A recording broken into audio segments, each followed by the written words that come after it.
இந்த படத்தை வந்து from starting to end, top to bottom, Amitabh பச்சன்லேருந்து பிரபாஸ் வரைக்குமே அவங்களோட கேரக்டர்ஸ் ஆகட்டும், அவங்களோட ஆக்டிங் வைஸ் ஆகட்டும், எல்லாமே சூப்பராக பண்ணியிருப்பார்.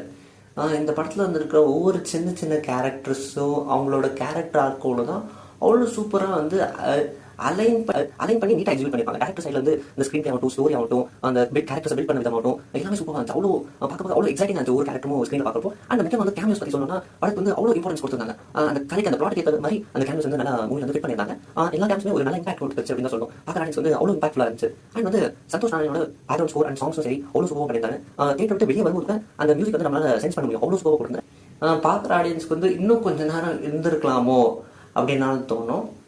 அவ்வளோ சுகமாக பண்ணியிருந்தாங்க. இப்படியெல்லாம் சொல்ல எனக்கும் ஆசையாக தான் இருந்துச்சு. ஆனால் என்ன பண்ணுறது, படம் அப்படி இல்லையே.